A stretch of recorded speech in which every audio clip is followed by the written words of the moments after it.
भारत के वीर सपूत वीर स्वतंत्रता सेनानी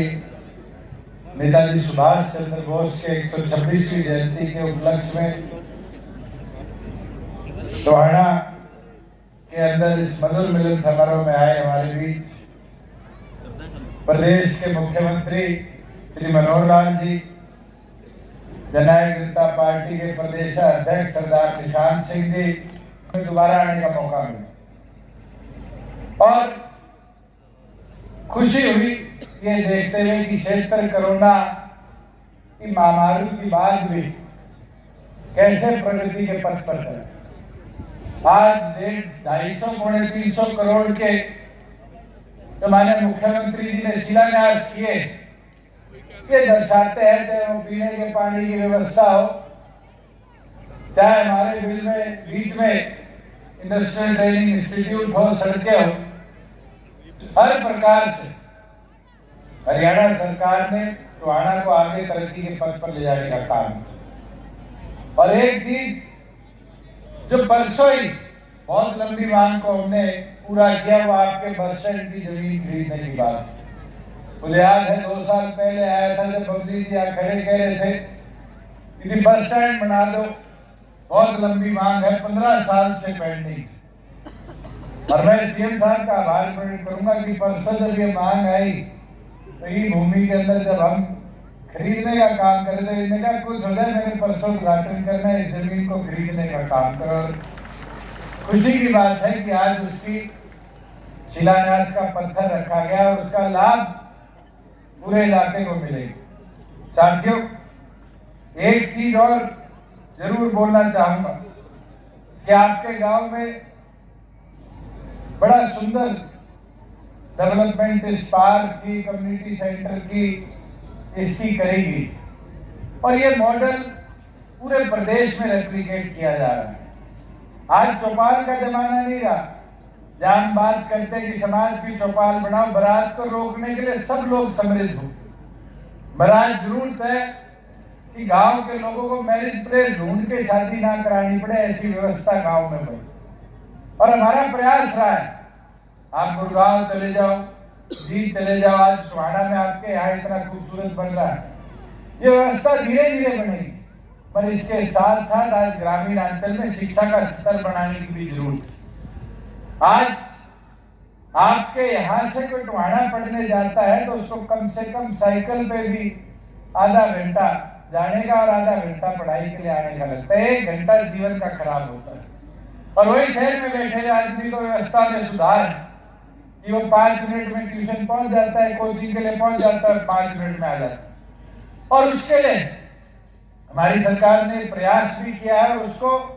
गति के साथ आगे ले जाने का भी काम करे कि प्रत्येक गांव लेवल पर जहां पढ़ी लिखी पंचायतें तो हमने बना दी, वहां लाइब्रेरी की व्यवस्था हम करने का काम करें, जिस व्यवस्था से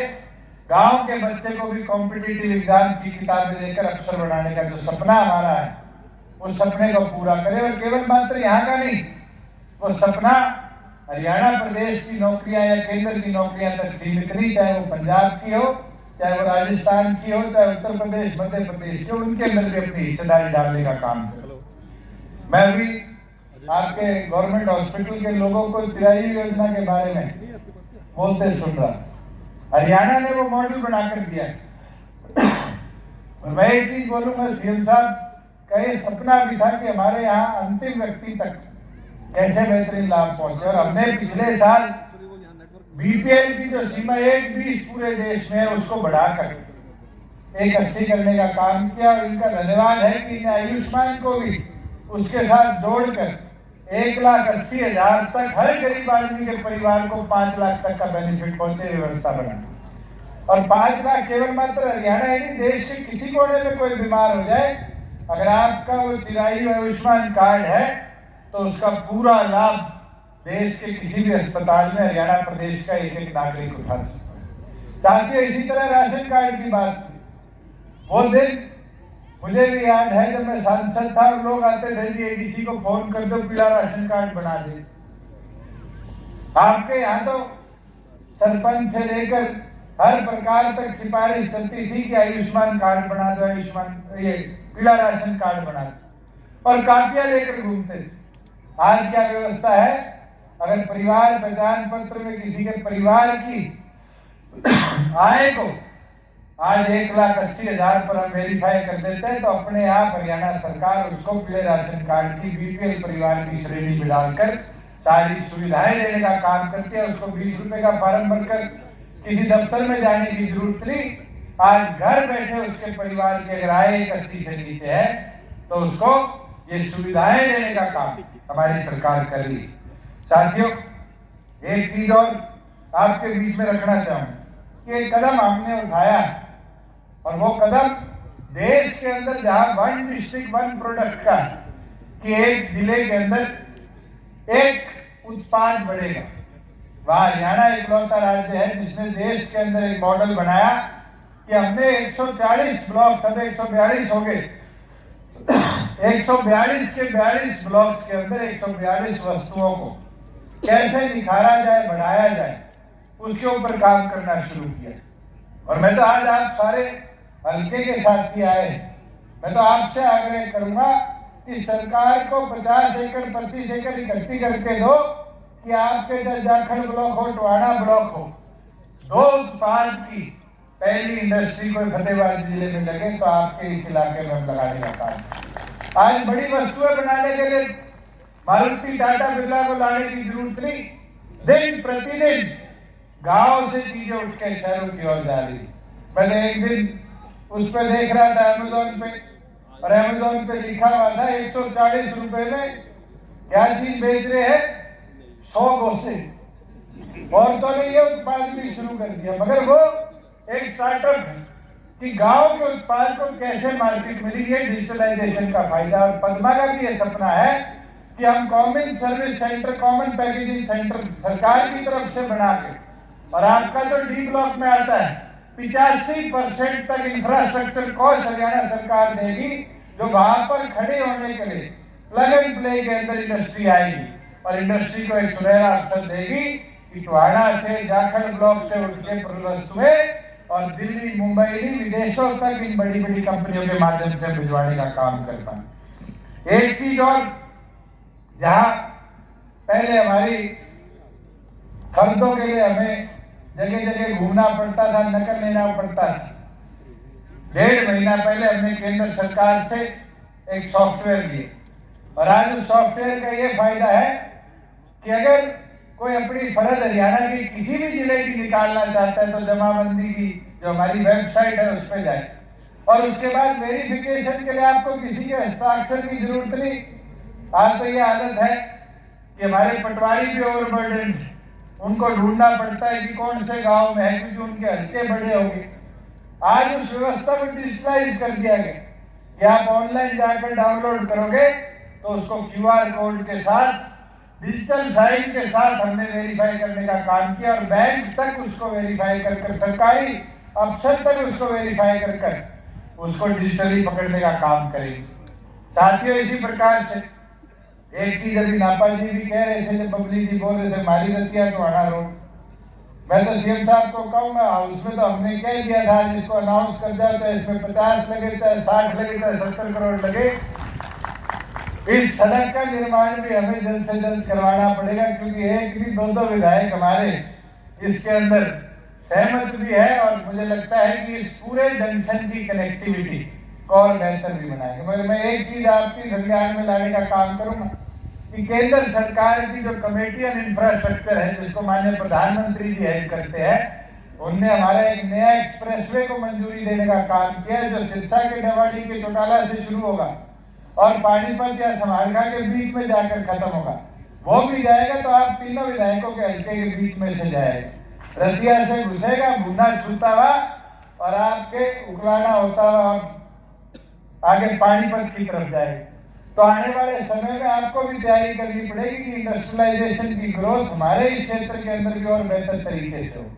और मैं तो अंत में इतना बोलूंगा कि साथियों, 2 साल पहले आपने यहाँ जब मैं आया, जब कहा कि विकास कराओ, हमें ताकत दो, ताकत तो सरकार ने दे दी, मंत्री भी बना दिया, विकास भी करा दी, पर आपकी जिम्मेवारी भी और बढ़ती, जिम्मेवारी कम नहीं होती, और उस जिम्मेवारी को समझदारी के साथ निभाने का काम आपने करना। और मैं तो उम्मीद अपेक्षा करता हूँ कि टोहाना की जनता ने जैसे पहले मजबूती दिखाने का काम किया, आने वाले भविष्य के अंदर भी इसी मजबूती और इसी ताकत के साथ हमें मजबूत करने का काम करें। मैं तो आप सब आए, आपने आने पर जो प्यार सम्मान देने का काम किया उसके लिए आपका आभार अभिनंदन करता हूं। और एक ही विनती सीएम साहब से भी करूंगा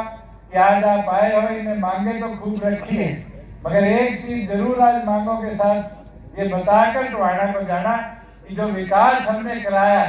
आने वाले समय में इसको और बेहतर तरीके से इन्हें संभाल के रखना है। हम तो इंफ्रास्ट्रक्चर बना देते हैं, उस इंफ्रास्ट्रक्चर को आगे कौन लेकर जाए ये जिम्मेवारी मुझे लगता है हमारी नागरिकों के तौर पर ज्यादा है। आज ये कम्युनिटी सेंटर बन जाएगा, सरकार के 2-2.5 करोड़ रुपए इस पर लग जाएंगे, मगर इसके बाद इसकी मेंटेनेंस अगर नहीं कराई